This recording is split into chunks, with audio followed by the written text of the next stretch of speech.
রয়েছি রাঙামাটির Abdul Ali academy school মাঠে, যেখানে জানাবো আপনাদেরকে এখানকার ভোট গ্রহণ একটি কেন্দ্র রয়েছে।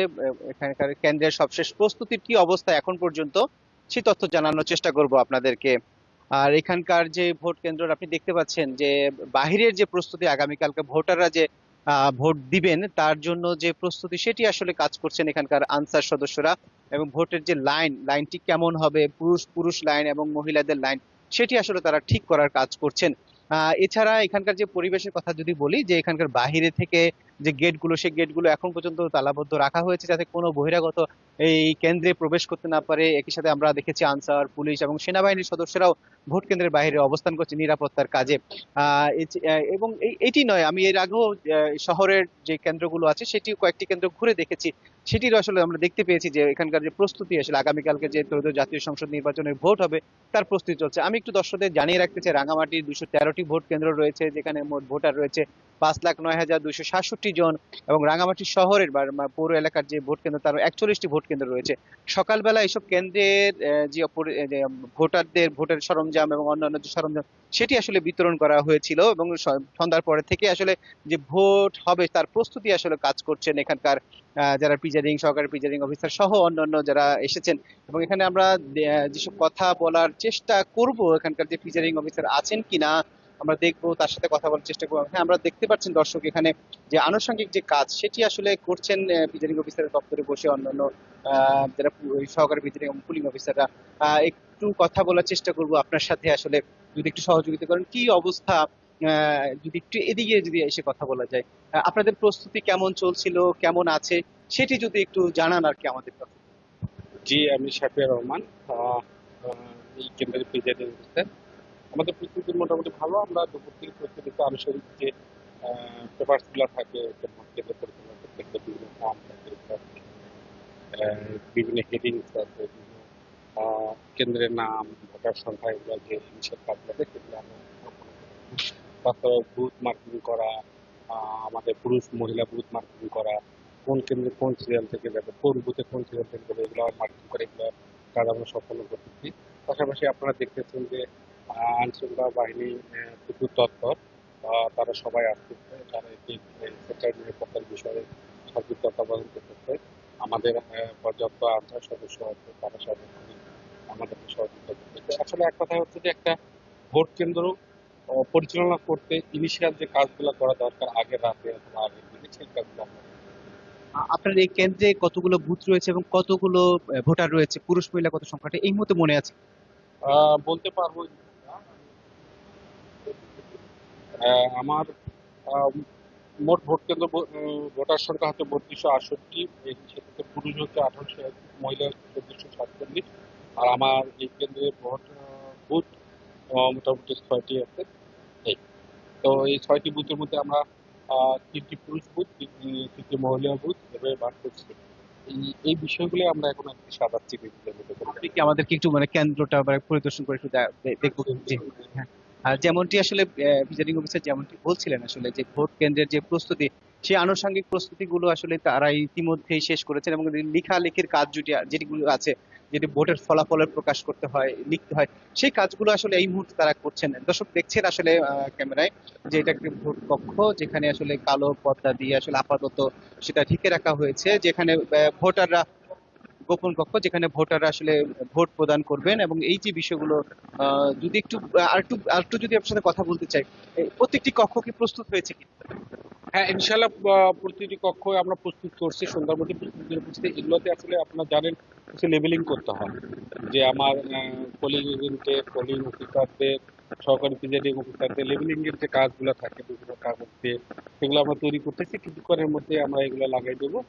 আর তার আগে যেগুলো বড় মাপের কাজ সেগুলো আমরা করে ফেলছি। আপনারা দেখছেন যে আমাদের এখানে আহ, আহ, ভোটাররা যে পথ দিয়ে আসবে সেই পথে যেগুলো মার্কিং দেওয়া হয়েছে, সেই মার্কিং কাজগুলো করতেছে।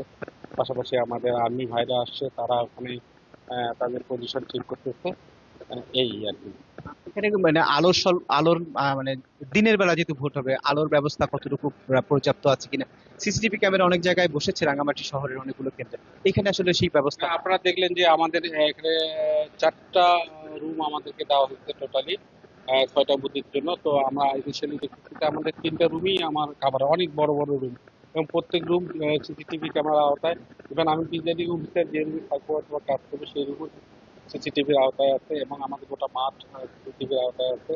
এবং পর্যাপ্ত আলো, এখন রাতের বেলা আপনি দেখতেছেন আলোর কোনো স্বল্পতা নেই, দিনের বেলা তো ইনশাল্লাহ অবশ্যই থাকবে না।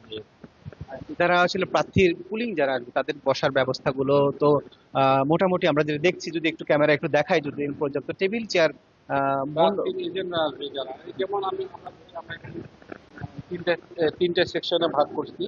এখানে ধরেন যে আমাদের পোলিং অফিসাররা বসবে, যেহেতু ভোটাররা এই দিক দিয়ে আসবে। প্রথম পোলিং অফিসারদের তারা তাদেরকে আইডেন্টিফাই করবে, এবং পোলিং অফিসারদের পাশেই ওই জায়গায় ধরেন আপনার এই জায়গাটাতে আমার পোলিং এজেন্টরা থাকবে। মানে প্রথম যে লোকটা এই জায়গায় আসলো, প্রথম যে লোকটা এখানে বসলো, আহ, প্রথম যে লোকটা এখানে আসলো, সে আসলে সঠিক লোক কিনা, সঠিক ভোটার কিনা, তাকে এখান থেকে বসে বসে সুনিবিড়ভাবে তারা পর্যবেক্ষণ করবে, this is the right one. এবং তাদের কোনো অবজেকশন যদি থাকে তারা শুরুতেই অবজেকশন দেবে। এখানে পোলিং এজেন্টরা বসে থাকবে প্রার্থীদের। দেন এখান থেকে ক্লিয়ারেন্স হওয়ার পর ওখানে সহকারী প্রিজাইডিং অফিসার বসবে। সহকারী প্রিজাইডিং অফিসারের কাছ থেকে ব্যালট নেবে, এবং ব্যালট সব নেওয়ার পর তারা গোপন কক্ষে যাবে। গোপন কক্ষে ভোট দিয়ে এখানে আমরা ব্যালট কক্ষ রাখবো। ব্যালট বাক্স, ওখানে তারা ব্যালট পেপার দিয়ে তারপর ইনশাল্লাহ এই দিক দিয়ে চলবে।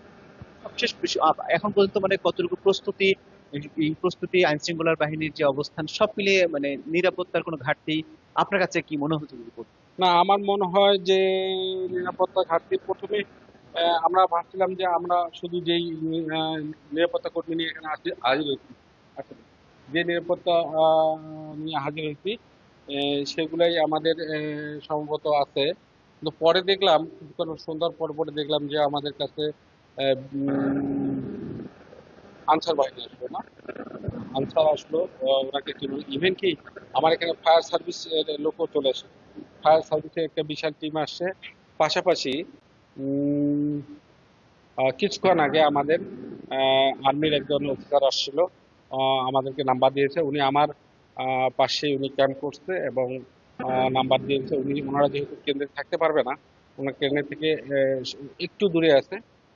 আমরা কল করলে ওনারা 2 থেকে 3 মিনিটের মধ্যেই যে কোনো সময় যে কোনো প্রয়োজনে আমাদের কাছে হাজির হবে। সবকিছু মিলে যে প্রস্তুতি মানে নির্বাচনের ভোটাররা আসলে অন্য কোনো প্রার্থী অনেক সময় আমরা দেখি যেটা ভোট কেন্দ্রে এসে সমর্থকরা আসে, এখন পর্যন্ত কোনো সমর্থকদের সাথে বা আসার সুযোগ পেয়েছে কিনা? আহ আবার এদিক দিয়ে আমার ভালো লাগছে যে এখন পর্যন্ত অনেক সময় দেখা যায় যে ভোট কেন্দ্রে এসে সমর্থকরা একটু অপ্রয়োজনীয় ভিড় করে, অথবা ইয়া করে, যেটা অনেক সময় আমরা যে কাজগুলো করি এখন, ইনিশিয়াল প্রস্তুতির কাজগুলো করতে আমাদের সমস্যা হয়। সেক্ষেত্রে এবার দেখলাম যে না, এই জাতীয় কোনো সমস্যা হচ্ছে না। আমরা নির্বিঘ্নে আমাদের কাজ চালিয়ে যাচ্ছি। আর যেহেতু আপনারা দেখছেন আমাদের কেন্দ্রটা চতুর্পাশ থেকে একদম সিকিউর, ওয়েল সিকিউর, তেমন কোনো পর্যাপ্ত জায়গা নেই, তো এখানে ঢোকার একটাই রাস্তা। সুতরাং অন্য কেউ আসার এখানে অ্যালাউ না, অনলি ভোটার, এবং সেটা আগামীকাল 7:30 থেকে। ধন্যবাদ এর আপনাকে। আগে কোনো সাধারণ লোক আসলে, সাধারণ লোক অথবা এলাকার লোক অথবা ভোটার কেউ এখানে আসা অ্যালাউ না। হ্যাঁ, আপনারা সাংবাদিক, আপনাদেরকে অ্যালাউ করা হয়েছে যাতে আপনারা সার্বিক পরিস্থিতিটা দেশবাসীকে জানাতে পারেন। Thank you. অনেক ধন্যবাদ আপনাকে। যেমনটি আসলে বলছিলেন এখানকার প্রিজাইডিং অফিসার যে এখানকার যে মানে এই পুরো কেন্দ্রটি আসলে চারপাশে বিদ্যালয় এবং চারপাশে দেয়াল থাকার কারণে আসলে কোনো ধরনের বাহিরের কেউ এখন পর্যন্ত এখানে আসতে পারেনি এবং পারার সুযোগও আসলে পাচ্ছে না। কারণ বাইরে পুলিশ মোতায়েন রয়েছে, সেনাবাহিনীর একটা ছোট পোস্ট করেছে যাতে সে অন্যান্য কোনো লোক যাতে এখানে আসলে কাজের ব্যাঘাত করতে না পারে সেই কাজগুলো করছেন। এবং এই যে দেখতে পাচ্ছেন দর্শক, যে এখানকার যে যে প্রবেশ করার সময় কি কি কে প্রবেশ করবে, কোন পক্ষে প্রবেশ করবে, সেই নির্দেশিকাগুলো এই মুহূর্তে টাঙিয়ে দেওয়া আছে। একটু কথা বলবো আপনার সাথে, কি কাজ করলেন আপনারা এতক্ষণ যদি একটু জানান। অর্থাৎ ধন্যবাদ আপনাকে। আমি মোহাম্মদ ফোরকান। আমি এখানকার ভোটের গ্রহণ কর্মকর্তা হিসেবে আছি। এখানে যে যারা ভোট কেন্দ্রে আসবে তারা যাতে নির্বিচ্ছিন্নভাবে ভোট দিতে পারে, এবং ভোটার যাতে তাদের এলাকা ভিত্তিক অর্থাৎ নাম্বার দেখে তারা যাতে পুরুষ এবং মহিলা আলাদা আলাদা করে যাতে তারা ভোট কেন্দ্রে এসে খুব স্বাচ্ছন্দ্যে ভোট দিতে পারে, সেই ক্ষেত্রে আমরা এতে আলাদা আলাদা করে তাদের নাম্বার, ক্রমিক নাম্বার দিয়ে আলাদা আলাদা বুথে তাদেরকে এটা হচ্ছে কি নির্দেশনা দিচ্ছে। কতক্ষণের মধ্যে শেষ হবে বলে মনে করছেন? এটা আমাদের মোটামুটি কাজ শেষ, আর হয়তো 10-15 মিনিট করলেই শেষ হবে আশা করি আর কি। যেমনটি আসলে বলছিলেন যে ভোট গ্রহণ কর্মকর্তা যে এখানকার যে এখন যে কাজগুলো তারা করছেন, যে নির্দেশিকাগুলো প্রতি বুথে বুথে তারা লাগিয়ে দিচ্ছেন, কোন এলাকার ভোটাররা কোন পুরুষ মহিলা এবং কত সিরিয়াল থেকে কত সিরিয়াল পর্যন্ত ভোটাররা এখানে প্রবেশ করতে পারবেন, কোন কক্ষে প্রবেশ করতে পারবেন। সেই কাজগুলো আসলে শেষ মুহূর্তে যে প্রস্তুতি সেটি আসলে তারা করছেন। মূলত রাঙামাটি যে আসনটিতে রয়েছে এখানে 20টি হেলিছুটি কেন্দ্র রয়েছে, 193টি কেন্দ্র, এই যে 20টি হেলিছুটি কেন্দ্র রয়েছে সেটা 7 তারিখ থেকে 10 তারিখ পর্যন্ত এই ভোট গ্রহণ কর্মকর্তা এবং ভোটের সরঞ্জামগুলো হেলিকপ্টারের মাধ্যমে সেকে দুর্গম এলাকাগুলোতে পৌঁছে দেওয়া হয়েছে। এছাড়া বাকি যে 193টি কেন্দ্র রয়েছে সেগুলোতে প্রত্যেক জায়গাগুলোতে আজকে দুপুরের মধ্যে সব কেন্দ্রে মালামাল পৌঁছে গেছে বলে আমাদেরকে নিশ্চিত করেছেন জেলা রিটার্নিং কর্মকর্তা নাজমা আশরাফি। তিনি যেটি বলছেন যে এখন পর্যন্ত যে শান্তিপূর্ণভাবে যে 7 জন প্রার্থী রাঙামাটি আসনে নির্বাচন দাঁড়িয়েছে তারা সুষ্ঠুভাবে ভোটের প্রচারণা করেছেন। তিনি আশা করছেন যে আগামীকাল যে ভোট হবে সেটিও আসলে সমর্থকরা হিসেবে এবং প্রার্থীরা শান্তি শৃঙ্খলা ভাবে ভোটারদেরকে ভোট কেন্দ্রে নিয়ে আসার জন্য তারা কাজ করবেন, এমনটি তিনি প্রত্যাশা করেন এবং সুন্দর সুশৃঙ্খল ভাবে একটি ভোট শেষ করতে পারবেন সেই প্রত্যাশা করছেন এখানকার সাধারণ মানুষের কাছে। তিনি এই আশা ব্যক্ত করেছেন। এই ছিল রাঙামাটির ভোট কেন্দ্রের ভেতরের সবশেষ চিত্র আমার কাছে তথ্য।